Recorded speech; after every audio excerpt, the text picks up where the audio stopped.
desse nosso retiro. Cadê o... eu estou fazendo desde ontem à noite. Eu não queria que acabasse não. E aí, graças a Deus, a gente quando pensou nas palestras, a gente pensou nessa última de uma maneira que de fato diz para a gente que não vai acabar. Não vai acabar. Isaías 65. Isaías 65. Aonde, crianças, que fica Isaías na Bíblia? No Antigo ou no Novo Testamento? No Antigo Testamento. O que Isaías era? Quem que foi Isaías, crianças? Um profeta, né? Um profeta que pregou quando, hein? Que ano que ele pregou? No ano 722. Por ali, 740, 722, né? Crianças, Isaías pregou na época que Israel estava sendo ameaçado pelo reino da Síria. E Isaías estava escrevendo para um povo que estava muito preocupado, porque os assírios eram um outro povo muito violento, muito perigoso. Mas no final de Isaías, capítulo 65, Deus falou por meio do profeta com palavras de esperança, crianças, de algo maravilhoso que ia acontecer. Quero ver, crianças, se depois dessa manhã vocês vão conseguir virar para os pais de vocês e falar assim: papai, eu nem sabia de tudo isso que a gente falou hoje de manhã. Eu tenho certeza que a gente vai falar de muita coisa que nem os adultos sabem hoje de manhã, tá?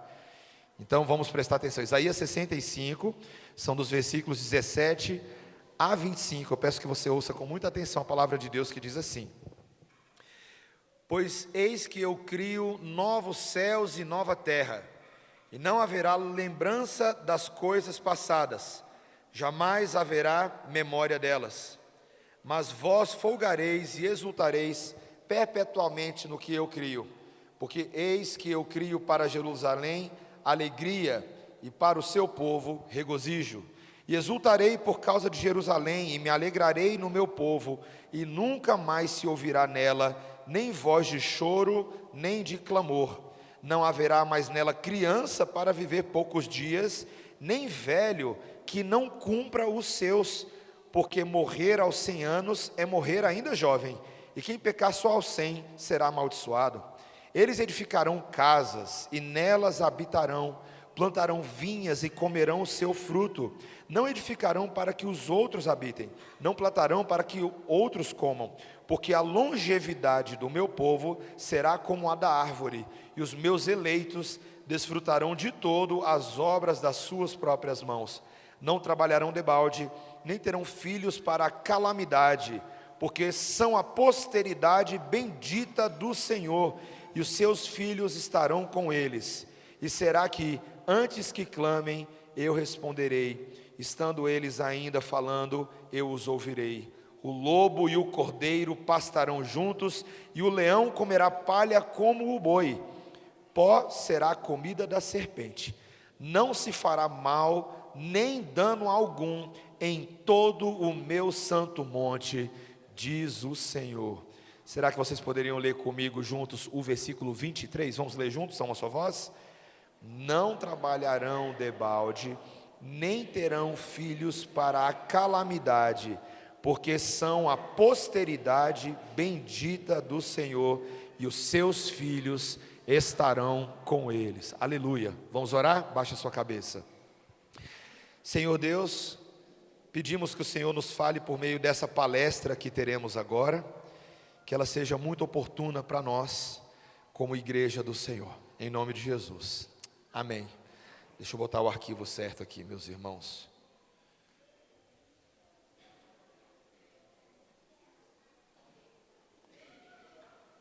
Vocês conseguem ler lá?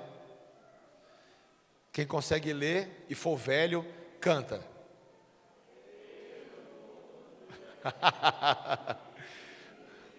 A música não é bem assim, né? É adeus, ano velho, né? O que significa? Velhos. Que época do ano que a gente canta isso? O SBT começa a passar as músicas de fim de ano. Aí a gente, que época de ano? Fim de ano, né? E como é que é o resto da música mesmo, para os velhos aí? Adeus ano velho, feliz ano novo. Aí o que o pessoal fala lá na música? Que tudo se realize. Nascer, aí. Ah, muito dinheiro no bolso, né? Saúde para... Então, muito dinheiro no bolso. Aí o povo, brasileiro é dose, né? Saúde para dar e vender. Aí entra o ano seguinte, você tá... bolso furado, saquitel, né? Não para nada aqui. Vem o carnaval, material escolar das crianças, vem, não para nada aqui, né? Meus irmãos, mas é curioso, né? Eu estava conversando com um pastor uma vez, e eu disse para esse pastor que eu achava que essa era uma música escatológica. É uma música de uma população que anseia que o futuro seja melhor, que o ano que vem seja melhor. Mas veja, queridos, uma pessoa quando vira do ano 2024 para 2025, ele pode ter certeza absoluta que o ano seguinte vai ser melhor? Ele pode prever isso? Ele tem condições? Não, né? Porque Tiago disse lá em Tiago capítulo 4, versículo 13, que esse amanhã pertence a Deus, né? O máximo que eu posso fazer é certos planos, mas, né, a resposta certa dos lábios vai vir do Senhor, né? Se Deus quiser, eu farei isso e aquilo e negociarei, não é verdade? Agora, meus irmãos, significa que eu e vocês, como famílias da aliança, não podemos saber nada a respeito do futuro? O que vocês pensam sobre isso? Porque eu acho, meus irmãos, que infelizmente a gente sabe bem menos sobre o futuro do que o que a gente deveria, com base no que a Bíblia fala. Porque, meus irmãos, a Bíblia tem uma música diferente. A música que a Bíblia envolve a gente agora é uma trilha sonora que a gente está vivendo nesse momento. A trilha sonora é: adeus mundo velho, feliz mundo novo. Está chegando. Igreja, o rei está às portas. E pode ser até o final do acampamento, hein? E aí, presbítero Charles, será? Será aí, presbíteros? Tiago, o que você acha, Tiago? Ia ser legal, não ia? Já imaginou? Já imaginou, gente? Poderia não, pode, eu não sei. A verdade, queridos, é que cada segundo que passa no nosso relógio, cada minuto que passa é um segundo a menos e um minuto a menos para Jesus voltar. Você tem noção de como vai ser isso? Olha, eu estou todo arrepiado, não sei porque eu estou todo arrepiado. Porque, queridos, qual é o futuro glorioso que está reservado para nós? Nós acabamos de ler em Isaías 65, que foi um texto que foi dado mais ou menos 740 anos antes da vinda de Jesus. 740 anos antes da primeira vinda de Jesus. Ele já estaria falando da segunda vinda. Para pensar nisso. Ele fala para a gente que Deus, versículo 17, estaria criando novos céus e nova terra.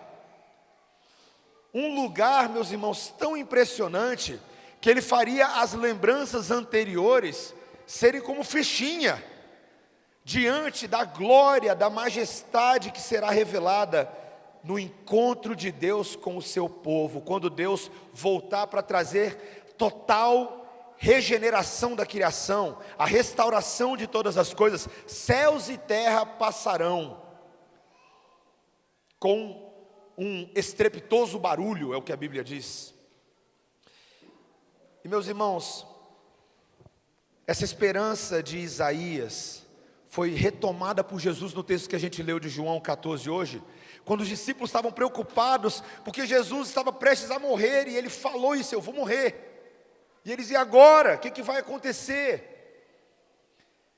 Mas ele vira para eles e fala assim: calma, pessoal, não se turbe o vosso coração, porque na verdade eu estou indo para preparar morada para vocês.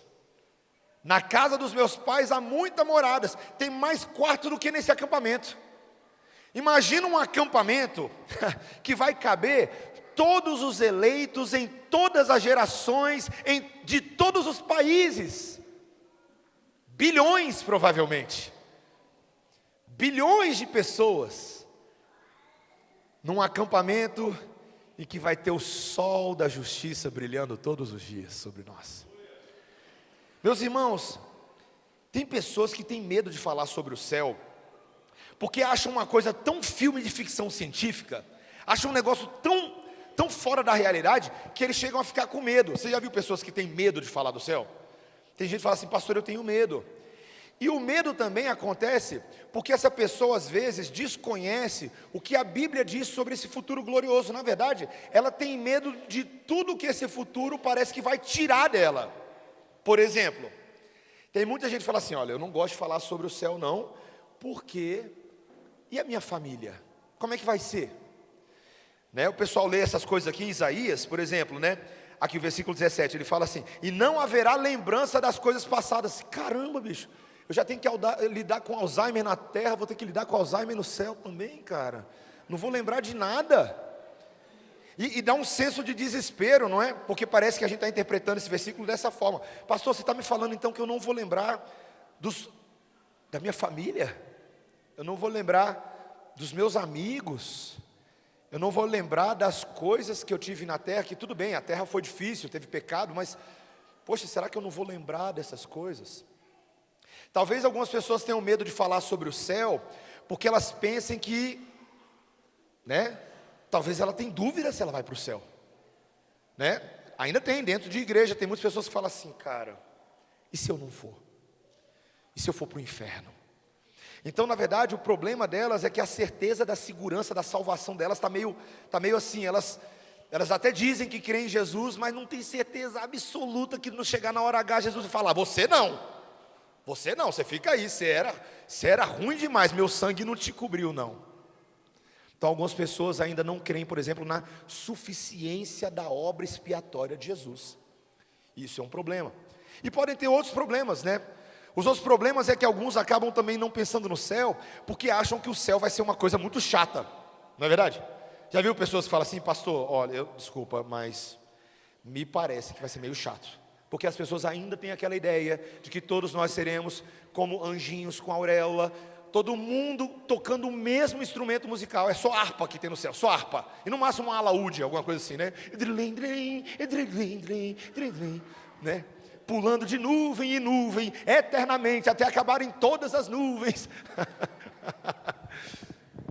As crianças às vezes têm essas ideias dos desenhos animados. Vocês já viram crianças em desenho animado? Quando mostra às vezes que o pessoal vai para o céu, aí fica todo mundo de branco, mas não é assim o céu, crianças. Crianças, o céu é muito mais legal do que isso, muito mais legal. O próprio texto que nós lemos, meus irmãos, olha só, eu gostaria de pula aí para o versículo, por favor, versículo 21 do próprio texto que a gente leu. Olha aí no texto. O que vai acontecer nos novos céus e nova terra? Eles edificarão casas e nelas habitarão, plantarão vinhas e comerão o seu fruto. Meus irmãos, quando Deus fundir novos céus e nova terra, nós estaremos num local muito parecido com esse, só que 100 mil vezes melhor. É um local físico. Aqui eu não vou dar uma aula completa de escatologia, mas é um local onde nós teremos corpos físicos. A ressurreição é corporal, e nesse local nós vamos fazer coisas. Nós vamos trabalhar, plantar, nós vamos nos relacionar, nós vamos desenvolver toda uma cultura celestial de uma nação sem pecado. Então tá, vou falar as coisas chocantes logo e depois eu me viro, tá? Nós desenvolveremos, presta aí, hein? Tá ouvindo? Nós desenvolveremos no céu cultura, arte, poesia, música, literatura, tecnologias, relações entre pessoas e povos. É estranho falar isso, né? Pastor, você falou, eu ouvi bem, você falou a palavra tecnologias. Que negócio maluco é esse? Porque você está pensando no seu iPhone, Rosana. Você está pensando aqui, no computador. Mas tecnologia é uma palavra que não deve ser interpretada apenas como chips quânticos, mas como todo desenvolvimento de dispositivos e recursos que ampliam o nosso potencial humano. Meus irmãos, você consegue imaginar no potencial do cérebro humano, de um ser humano sem pecado? Você consegue imaginar uma coisa dessa? Não, de novo, eu vou repetir, porque eu acho que você não consegue. Você consegue entender qual é o nosso potencial humano quando o travador do pecado for removido? Quando o diabo não tiver mais poder sobre nós? Você consegue imaginar isso? E novamente, como a gente não pensa muito sobre o céu, quando a gente lê esses textos, a gente acha estranho. Textos que falam claramente que nós vamos trabalhar, não é para o desgaste do outro, que ele fala no versículo 22, não edificarão para que outros habitem. A ideia é, o nosso trabalho não vai ser desperdiçado naquela ideia de que outros vão explorar o nosso trabalho. Não, vai ser um serviço em que, em primeiro lugar, nós mesmos vamos colher o fruto do meu trabalho. Eu vou criar uma casa, e eu vou morar numa casa, eu vou poder fazer isso. É interessante porque eu lembro uma vez que eu conversei com um cara que trabalhava na área de construção civil, e ele falou que a maior frustração da vida dele é que ele passou uma vida inteira construindo casa para os outros, mas ele não tinha uma casa própria. Interessante, né? Te garanto que no céu nós não teremos esse problema. Todo mundo vai ter uma casa própria, amém? Amém! Mas meus irmãos, o céu que vai ser um local de vida plena, sem imperfeições, sem distúrbios, porque nós teremos plena comunhão com Deus. Nós veremos o nosso Salvador face a face, porque Jesus não vai estar lá aguardando a gente chegar, Ele voltará pessoalmente para nos buscar. Ele virá aqui, buscar a igreja, e essa igreja, 1 Tessalonicenses capítulo 4, diz que essa igreja vai se encontrar com Jesus nas alturas, né? No soar da trombeta a gente sobe, é um semi-arrebatamento, tá? Porque a gente sobe só até a metade do ar, sobe nas alturas, encontra com Jesus. Aí, enquanto isso está acontecendo, Apocalipse 21 diz que a terra vai ser transformada, haverá uma fusão entre o mundo invisível e o mundo visível, tudo vai ser repaginado, a contaminação do pecado que faz a terra gemer, que é o que Romanos 8 diz, a terra geme, angústias, até agora, por quê? Porque ela está sujeita à corrupção e à escravidão do pecado que a gente causou em Adão. Então a terra vai ter a sua libertação, ela aguarda a libertação dos filhos de Deus, e ela mesma será libertada do cativeiro da corrupção. E então, meus irmãos, a gente já vai ver esse mundo que já é um tanto bonito, né? Se você olhar por ali, ontem o pessoal que foi no córrego, cadê os guerreiros do córrego aí? Levanta a mão, guerreiros do córrego, né? Foi bonito ou não foi? Foi, né? Teve picadinhas de borrachudo e por aí vai, né? Mas você consegue imaginar agora um mundo onde as relações entre animais, meus irmãos, o texto diz que os predadores e a caça estarão sentados na mesa jogando uma partidinha de baralho. Talvez não isso, mas eles estarão convivendo. O lobo e o cordeiro, o leão, que é um predador feroz, vai estar pastando ali junto com todo mundo. Isso é muito diferente. Isso é muito diferente. Mas pastor, o que isso tem a ver com a minha família? Você está dando volta, pastor. O que tem a ver a minha família com isso? Meus irmãos, a primeira coisa que eu gostaria de dizer para vocês, e eu tenho 5 pontos relativamente rápidos nessa palestra, tá? A primeira alegria que eu e você podemos garantir no céu é que eu e você teremos as nossas identidades pessoais preservadas. E para facilitar, porque o que eu quero fazer com vocês aqui é um rápido estudo bíblico. Eu botei todos os textos que a gente vai usar na tela. Porém, eu gostaria que você encontrasse uma maneira de guardar esses textos para você.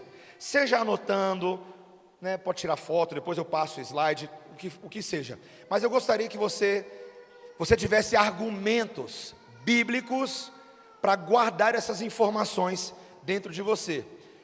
Meus irmãos, a primeira coisa que a gente precisa entender é que no céu nós permaneceremos nós mesmos. nós mesmos. Ainda que tenham textos como o livro de Apocalipse que diga que existe um nome numa pedrinha, né? Todo mundo já leu esse texto, né? Todo mundo fica doido para saber qual que é o seu nome na pedrinha, né? Talvez Tayane vai ser Josefa lá, não sei, né? Talvez o Pedro Igor vai ser Mateus Inácio e eu vou ser Pedro Igor, não sei, né? Espero que não, vai causar confusão, esse não é o ponto, né? Mas o ponto não é esse. O ponto é que nós seremos nós. O que é que muita gente acha isso estranho falar, mas a gente rejeita a ideia de que as nossas identidades e personalidades serão apagadas. Nós continuaremos sendo pessoas que carregam memórias, nós teremos uma personalidade no céu, que em algum grau reflete a nossa personalidade na terra, só que agora redimida. Nós no céu teremos uma permanência do relacionamento das nossas identidades com as outras pessoas. Por quê? Porque nós rejeitamos a ideia do esquecimento de todas as coisas. Porque Deus valoriza identidades. Veja, por exemplo, e aí vamos dar algumas provas bíblicas. Uma das melhores provas, meus irmãos, é vocês pensarem no momento que Jesus ressuscitou. Quando Jesus ressuscitou, em qual corpo Jesus ressuscitou? No corpo velho ou no corpo novo? O que vocês acham?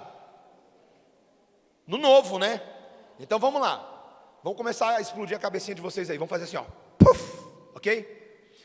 Quando Jesus ressuscitou, Jesus já ressuscitou no corpo dele, que seria o corpo pelo qual ele estaria eternamente naquele corpo novo. Ou seja, pela primeira vez na história, nós vimos aqui na terra a manifestação de algo que seria para sempre. Jesus estava num corpo físico. Olha o que ele diz lá em Lucas 24, 39, quando ele se apresentou para os discípulos: vede as minhas mãos e os meus pés, que sou eu mesmo. Apalpai-me e verificai, porque um espírito não tem carne nem ossos, como vedes que eu tenho. Ele não era uma miragem. Jesus ressurreto num corpo glorificado, estava ali, ó, toca aqui, toque em mim. Vocês vão perceber que esse meu corpo novo guarda algumas semelhanças com o Jesus que vocês já conheciam, mas ao mesmo tempo é um corpo novo. Meus irmãos, isso é muito legal, porque Jesus está mostrando algo de continuidade entre a velha ordem e a nova ordem, ao mesmo tempo que ele mostra uma ruptura, porque esse corpo novo de Jesus era perfeito, era um corpo ótimo, certo? Jesus não ia mais ter câncer, ou qualquer ameaça de qualquer possibilidade de doenças naquele corpo novo.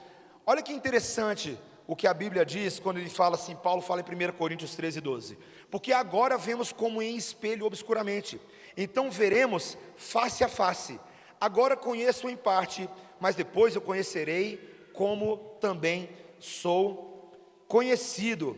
E eu gosto muito desse texto aqui de Apocalipse 21, que ele mostra que as pessoas vão continuar sendo reconhecíveis como indivíduos. Olha só, Apocalipse 21, 3.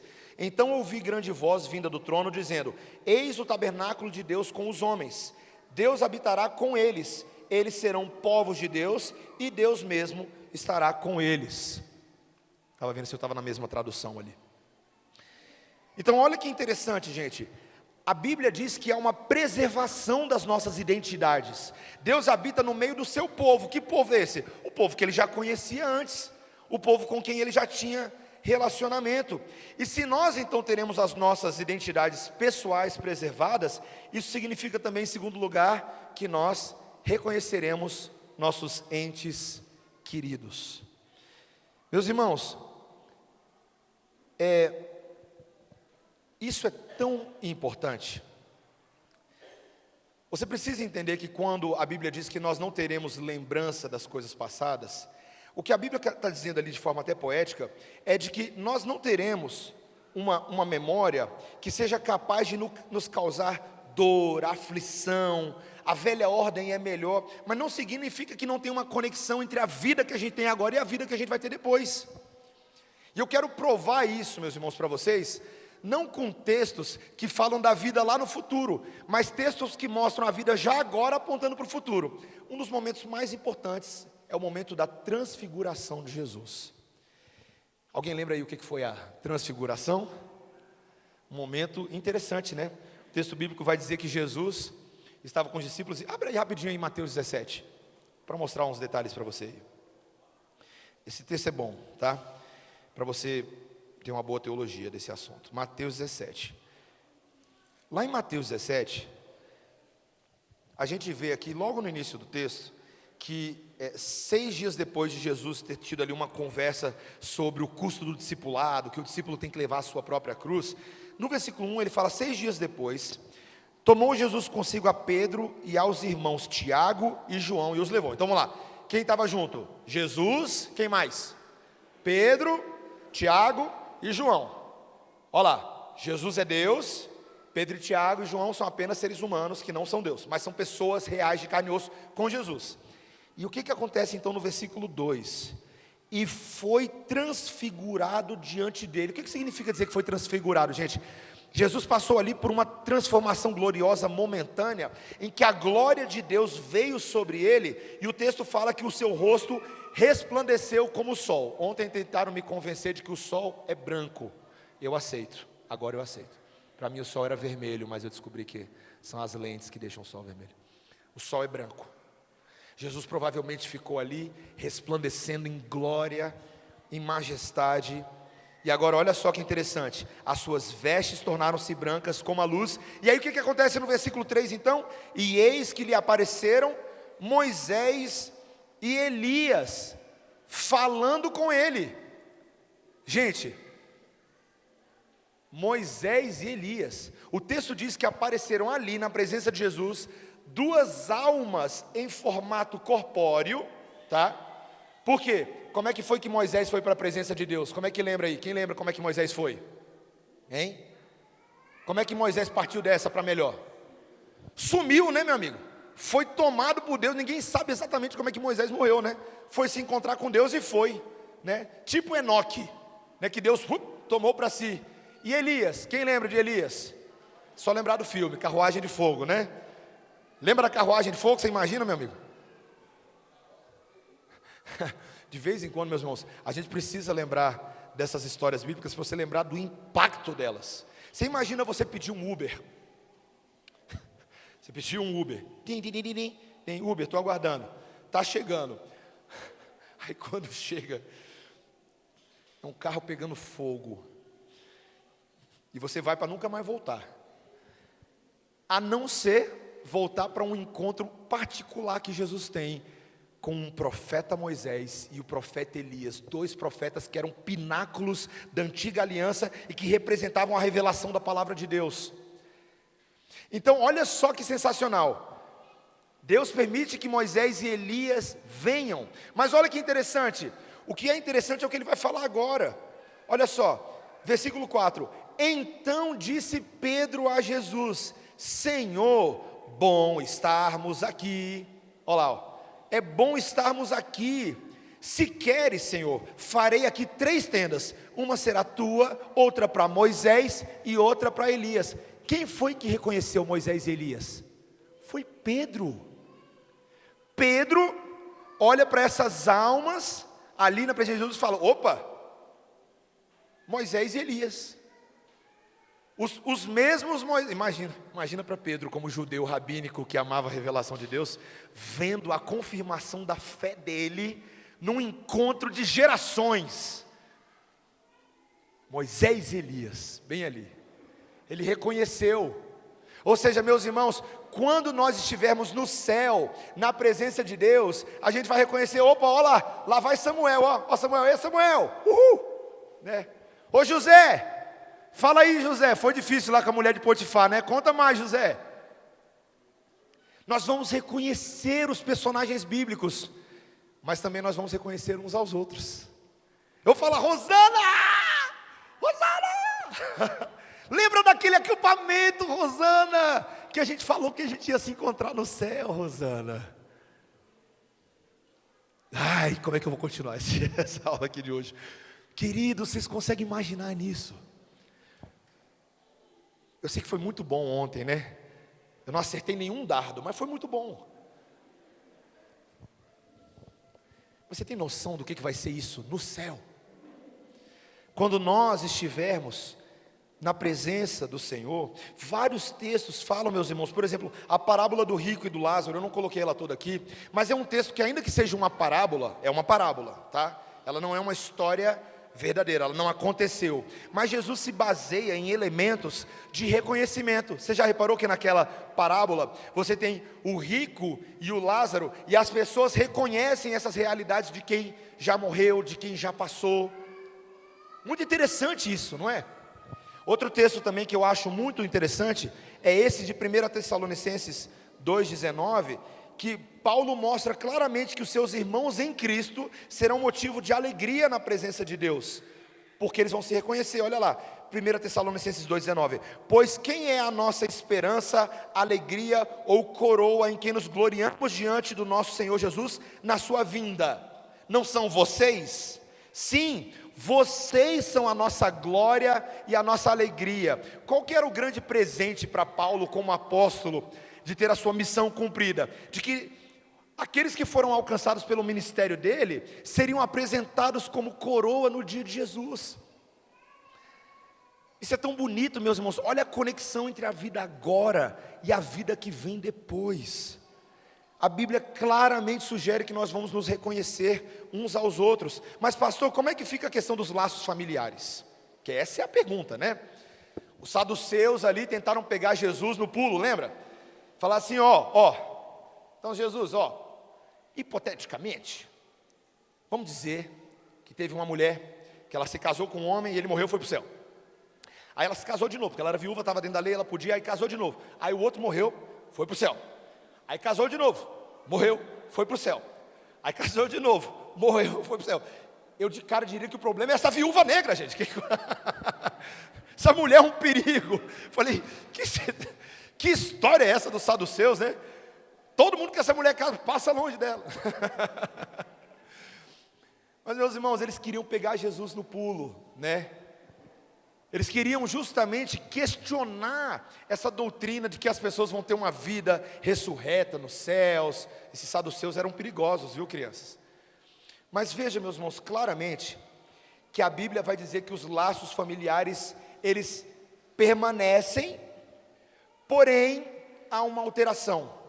Vamos lá, meus irmãos, a família biológica que nós temos na terra continuará sendo importante para nós no céu, mas a nossa principal identidade no céu não é mais a biológica. Entendeu a ideia? Olha lá, vamos de novo. Minha família biológica, né? O texto fala, eu e minha casa serviremos ao Senhor, a gente vai no céu morar com Jesus, glória a Deus. Mas quando chegar lá no céu, o que é prioritário agora entre eu e minha esposa e eu e meus filhos, não é mais a relação biológica, é de fato a nossa identidade como membros da família de Deus.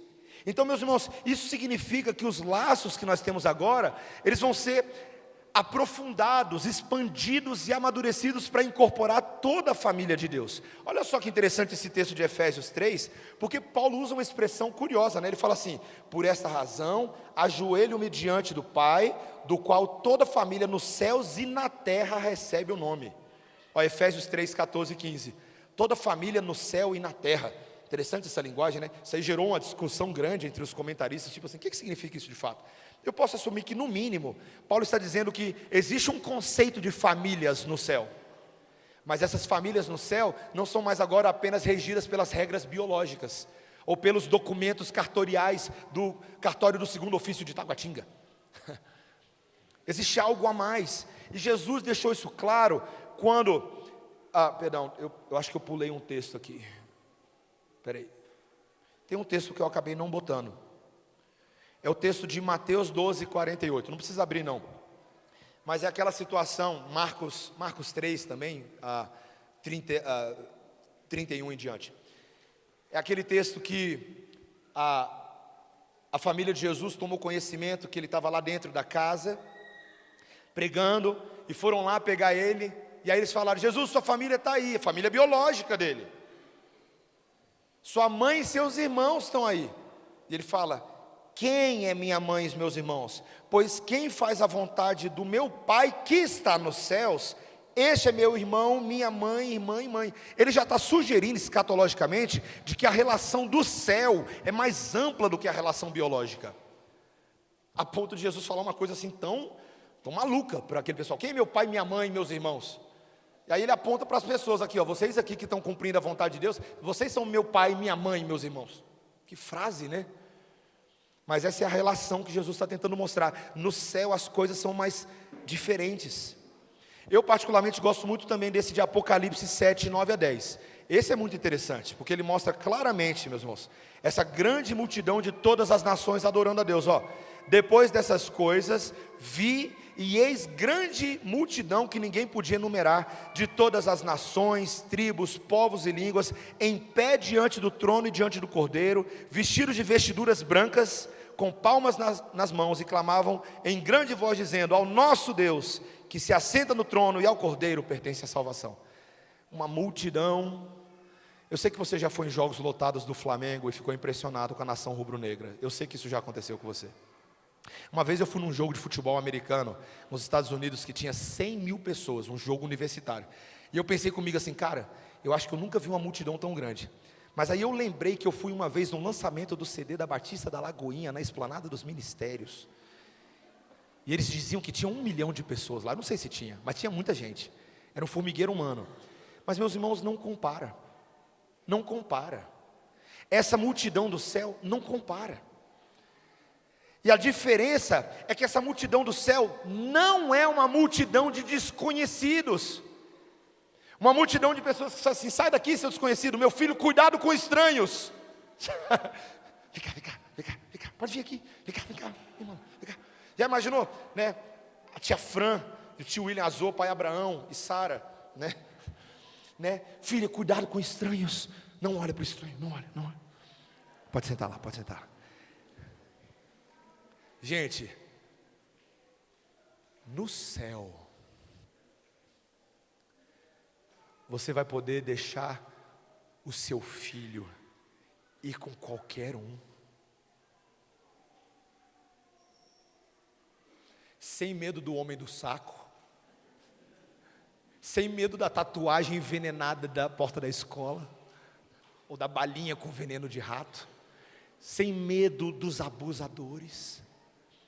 No céu, você vai poder ir com qualquer um, porque qualquer um que estiver no céu é seu irmão e sua irmã.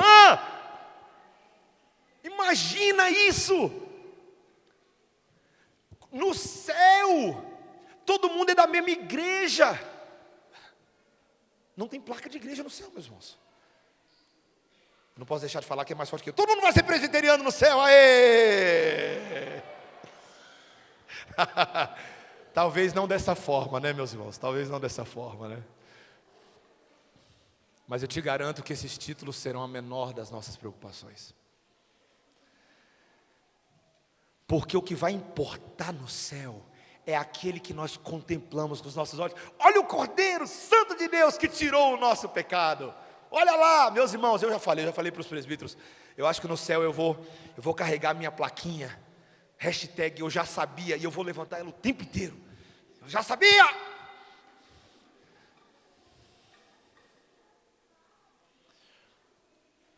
Meus irmãos, embora a nossa família terrena seja importante, eu sei que ela importa para você agora, e eu sei que dá uma dorzinha no seu coração de pensar assim: poxa, mas será que eu não vou ter mais esse relacionamento que eu tenho hoje com meu filho, com a minha filha?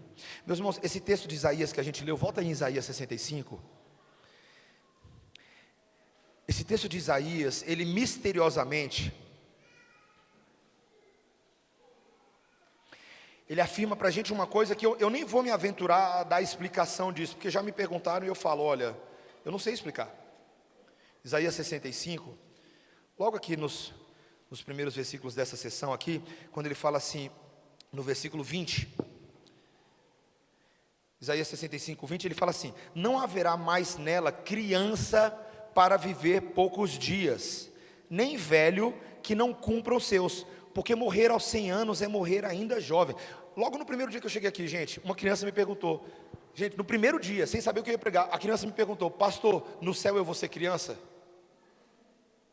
Que pergunta, né? Como é que você fala para uma criança quando ela faz uma pergunta? Você fala assim, ó, você vai pela Bíblia. A Bíblia diz que no céu nós vamos todos sofrer uma transformação de tal maneira que essa cronologia nossa, essa maneira das coisas serem, de ser criancinha ou ser muito velho, não é assim que as coisas vão ser. No céu todo mundo vai ser velho e todo mundo vai ser criança ao mesmo tempo. Não me pergunte como. Sabe por quê? Porque nós vamos viver eternamente na presença de Deus em corpos que não vão se deteriorar. Os nossos corpos serão melhores do que as alpercatas dos israelitas nas planícies de Moabe, que não se consumiam. Você sabia disso? Você fica comprando a Havaiana aí você chega no acampamento e ela estoura. Lá no céu, os nossos itens, os nossos elementos, eles não serão corrompidos pelo pecado do mundo. Então você não vai ficar precisando trocar de iPhone, você não vai precisar desse negócio. Acho que a gente vai ter uma comunicação lá no céu, não sei, não vou me aventurar aqui, tá? Uma coisa eu sei, vamos falar sobre dom de línguas aqui, tá? Se as nossas identidades são preservadas, eu creio que certos elementos de fato de comunicação nossos são preservados. Existe uma brasilidade nossa, né? A gente é brasileiro, a gente nasceu no Brasil. Aí outra pessoa nasceu na Alemanha. Então quando eu chegar lá no céu, eu vou saber que na história dela, na minha história, eu nasci no Brasil e ela nasceu na Alemanha, e a gente chegou cada um no céu vindo do nosso país. Mas a nossa comunicação não vai ser mais atrapalhada, porque a semelhança do Pentecostes, quando o Espírito Santo foi derramado para reverter a maldição de Babel, a comunicação, ela vai ser fluida. Eu não sei se eu vou falar português e ele vai me entender em alemão, se ele vai falar alemão e eu vou entender português, eu não sei.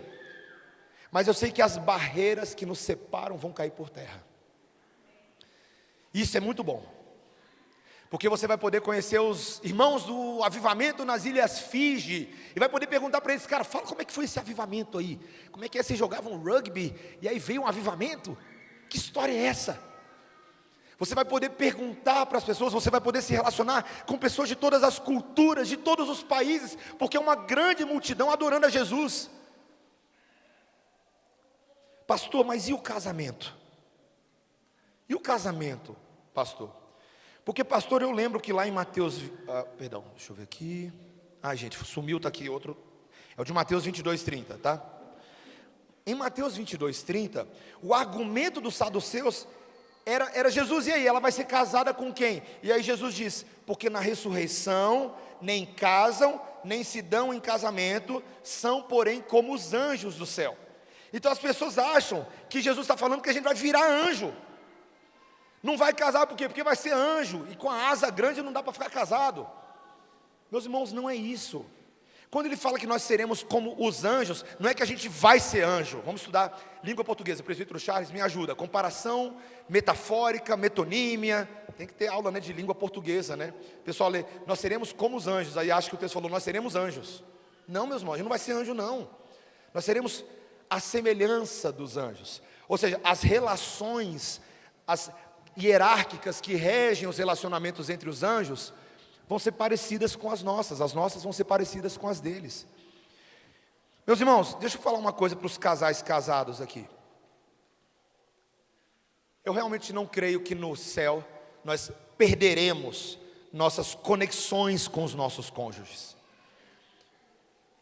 A Bíblia deixa muito claro que o nosso relacionamento com o nosso cônjuge, ele é muito importante para Deus, muito importante. Na terra, é o tipo de relacionamento mais forte que tem. A Bíblia diz que os dois são unidos e os dois se tornam uma só carne. Eu não creio que Deus vá desprezar isso na hora de irmos para o céu. Tendo dito isso, se a gente mantivesse as coisas como são, o céu seria uma bagunça, certo? Se eu fosse no céu, unido uma só carne, com relacionamentos sexuais plenos, com todo mundo com quem eu poderia ou não ter me casado, todo mundo seria polígamo no céu. E não é isso que a Bíblia quer, porque a poligamia nunca foi o plano de Deus.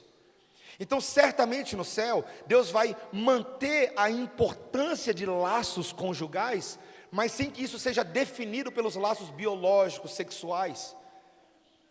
A Bíblia deixa muito claro, meus irmãos, eu gostaria de colocar aqui para vocês em Efésios 5, 31 a 32. Olha só, esse texto, eu creio que esse texto só pode ser corretamente interpretado se for de forma escatológica.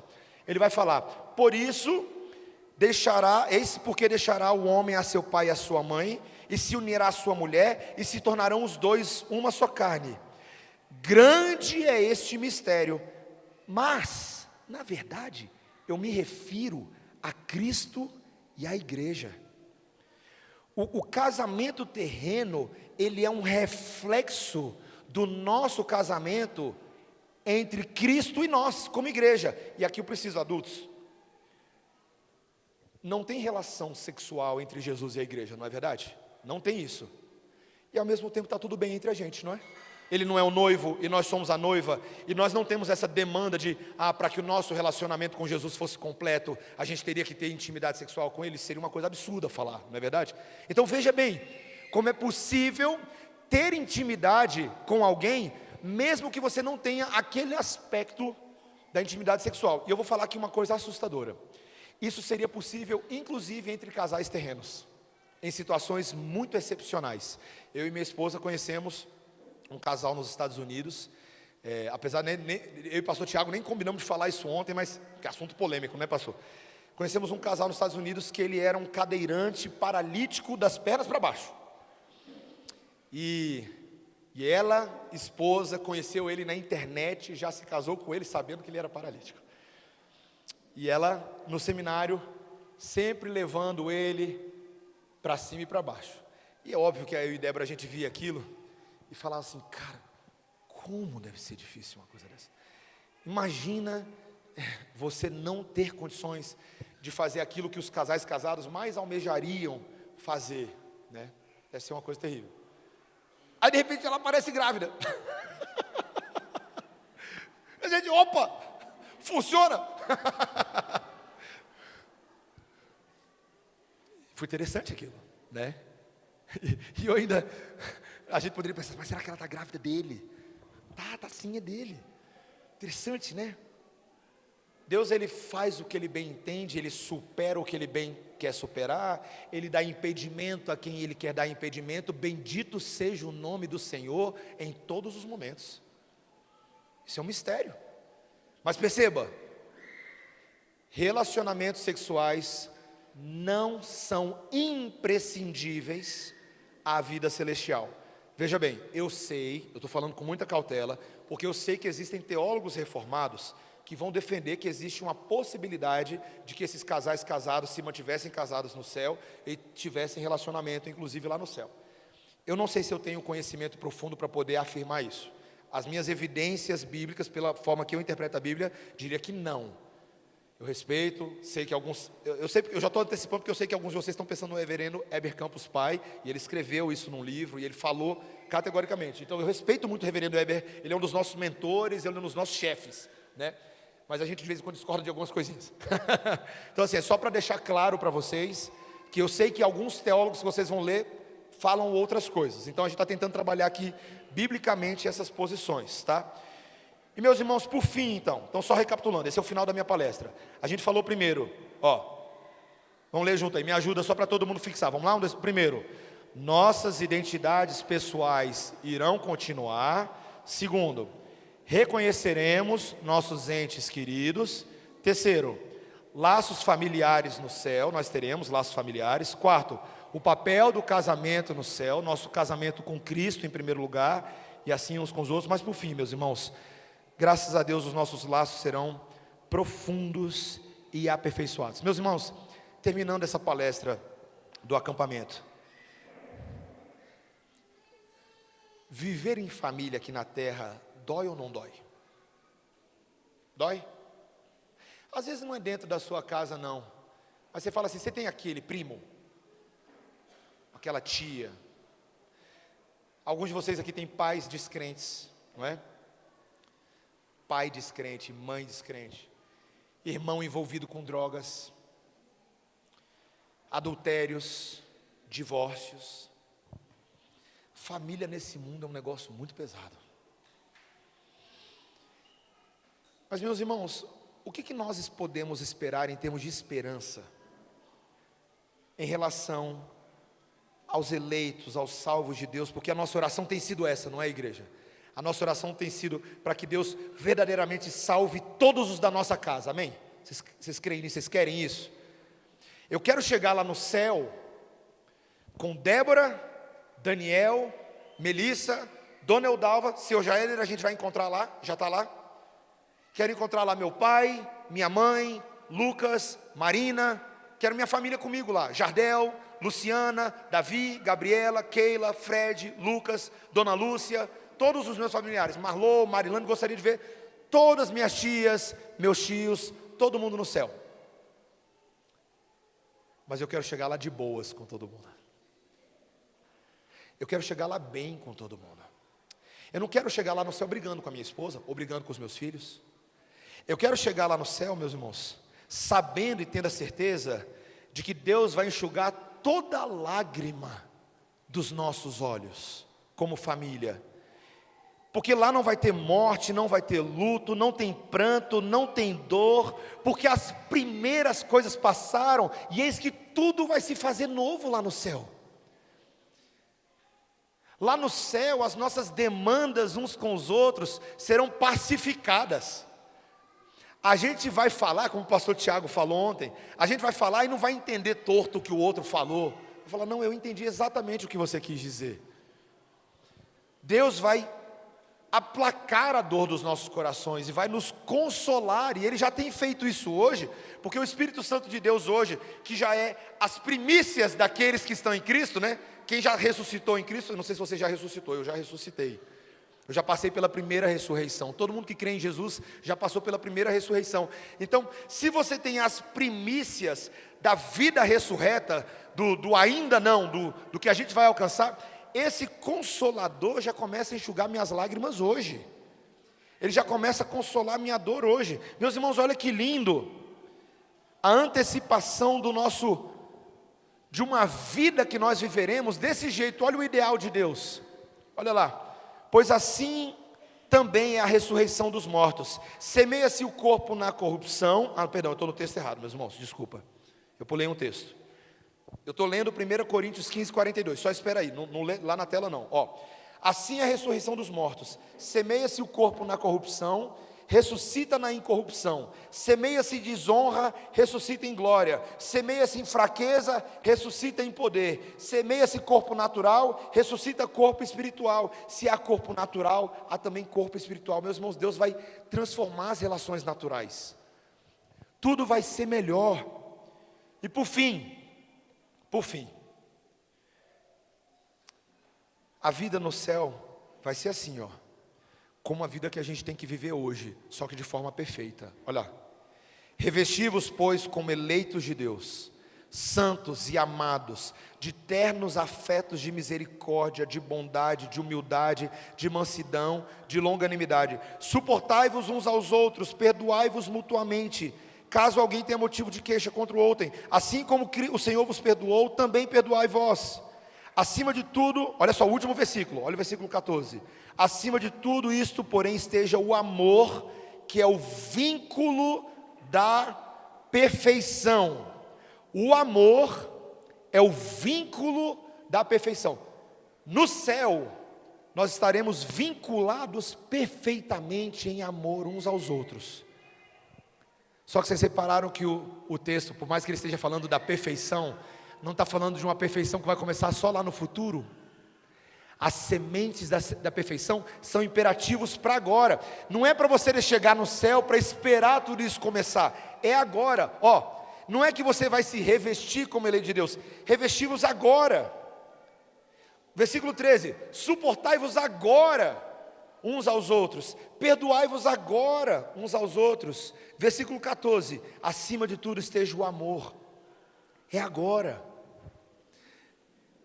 Tem muita gente no nosso meio cristão que a gente, quando tenta cantar aquela música, recebi um novo coração do Pai, coração regenerado, coração transformado, coração que é inspirado por Jesus. Como fruto desse novo coração, eu declaro a paz de Cristo, te abençoo, meu irmão. Aí todo mundo se abraça, né? Abraça a Tainara, do Ricardo, que não gosta de abraço.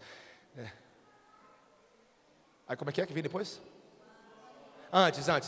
É a nossa comunhão. Aí aí vem a parte. Ó, somos povo, e assim bem ajustados, totalmente ligados, unidos, vivendo em amor, uma família, sem qualquer falsidade. Aí você fala,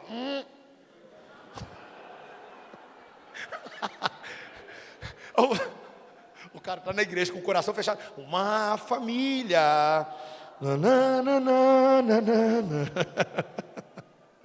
Sem qualquer falsidade, vivendo a verdade, expressando a glória do Senhor. Uma família, vivendo o compromisso do grande amor de Cristo. Eu preciso de ti.